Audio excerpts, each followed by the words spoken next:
Good afternoon, everyone. My name is Samida, a third year biotechnology student. Today, we are going to study about filtration sterilization for heat sensitive materials. This topic is taken from the course Fermentation Biotechnology. So, here we begin. So, first, let us understand why sterilization is important. Sterilization means it is a process of eliminating, like it is a process of removing all microorganisms, including bacteria, fungi, virus, and spores. Normally, heat is used for sterilization. However, many products like vaccines, antibiotics, enzymes, and other protein solutions get damaged when they are exposed to heat, as they are heat sensitive materials. For such heat sensitive materials, filtration sterilization is the best method for removing all the microorganisms, and we will get a sterile liquid or gas. So let us understand what is filtration sterilization. Filtration sterilization is a physical method that removes microorganisms by passing liquids or gases through a membrane filter with microscopic pores. Like it is a physical method that removes the contamination, that removes microorganisms by passing the liquid or gases through a sterile medium, and the contamination or the microorganisms get stuck in the membrane filter. Like the microorganisms are trapped in the membrane filter, and the sterile liquid or gas is passed through. The very common membrane filters used in filtration sterilization are, the first is of 0.22 micrometer, which is used very commonly, which removes all bacterial microorganisms. And most of the times 0.22 micrometer membrane filter is used. Second is 0.45 micrometer membrane filter. It is mostly used for clarification. And the last is zero point 0.1 micrometer, which is specifically used for removing mycoplasma. Next is, what are the types of sterile filters? There are three types, which are membrane filters, depth filters, and HEPA filters. So first we will study what are membrane filters. Membrane filters are most commonly used filter for sterilizing heat sensitive liquid. They are specifically used for sterilizing heat sensitive liquids. They are made up of cellulose nitrate, cellulose acetate, and also they are used for sterilizing antibiotics, vaccines, protein solutions, and culture media.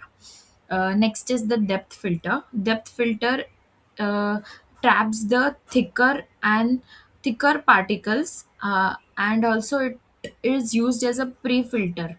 Like it it as it is thicker, it traps the particles throughout its depth. It is mainly used when the solution contains many suspended particles, and it is used as a pre-filter. Next is HEPA filter. HEPA filters is designed for sterilizing air rather than liquids, like how the membrane filter is used for sterilizing the liquids. Specifically, your HEPA filter is specifically used for sterilizing the air. It removes all the airborne particles, and it is commonly used in hospitals, microbiology laboratories, pharmaceutical industries, or the area which should be sterilized. Like in hospitals, microbiological laboratories, and pharmaceutical industries, the area must be sterilized. There should be no contamination. So that's why HEPA filters are used. So next we will see what are the steps in filtration process, how it is performed.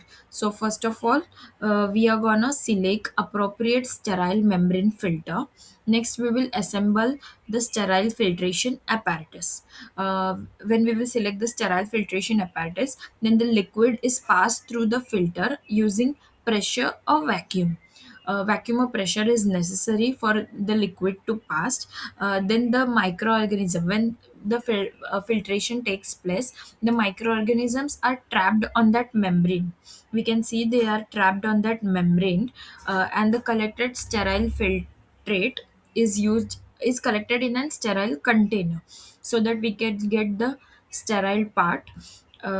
Next, the product is stored into aseptic conditions, like aseptic conditions such as microbiological laboratories or pharmaceutical industries, to avoid the contamination, uh, which is what the HEPA filters are used for.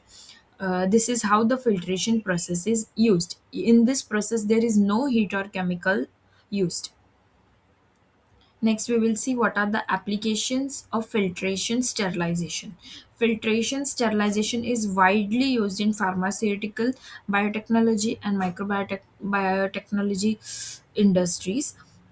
In also in biological industries, we will see it is mainly used for sterilizing antibiotics, vaccines, protein solutions, enzyme preparation, cell culture media, intravenous fluids that is IV fluids, ophthalmic solutions, pharmaceutical injections, and air in hospital and laboratories. As we can see, for antibiotics, vaccines, protein solutions, and enzyme preparation, mostly, and cell culture media, the membrane filters are used. And we can see air in hospitals and laboratories, means for which the HEPA filters are used. These are the areas where the aseptic conditions should be maintained to remove that contamination, to we so that we can get the sterile solutions. So for that, these sterilization is used in this all areas. Next is, also we can say that when the heat can damage the product, we need filtration sterilization. Next, we will see what are the advantages and limitations. There are many advantages of filtration sterilization. So, first, we will see the advantages. It is suitable for heat sensitive material, as we know. There is no chemical residue, as no chemicals or heat is used. It is very quick and efficient. It preserves biological activity of proteins and enzymes, and it is easy to perform. Yes, it is easy to perform with the help of all membrane filters. Next, we can see the limitations. Limitations is that, as we have advantages, we also have limitations. Very small viruses may not be removed depending on their pore size. Like if the viruses or microorganisms is very minute or tiny, they cannot be removed, as they cannot be stuck on that membrane filter. Even though if we used the depth filter, they cannot be removed sometimes. Also, the filters can be clogged. When we remove that trapped microorganisms, the filters can be clogged, and highly viscous fluid cannot be filtered easily.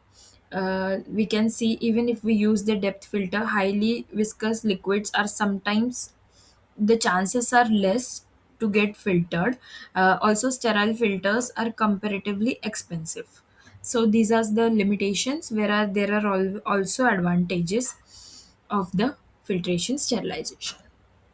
Next is quality control and validation. So after the filtration, it is important to check whether the filter worked or not properly. So to ensure a successful sterilization, a bubble point test is done, which checks the membrane integrity, which checks the integrity of that membrane filters. Next is the diffusion test. The diffusion test measures gas passing through that filter. Like HEPA filters. For HEPA filters, diffusion test is take place. Diffusion test takes place. Next is the pressure hold test. It confirms whether there is no leakage in the entire process. And the last is sterility testing. Sterility testing is performed to ensure that the final product contains no microorganisms. When the product is done, sterilized, we get the product. When we collect it in an sterile container, we check sterility testing whether there is no microorganism or there is no contamination. Next are the references. These are the references. This information is in this presentation has been collected from standard microbiology textbooks, pharmaceutical textbooks, and also guidelines, ISO standards. So these are the references. Thank you.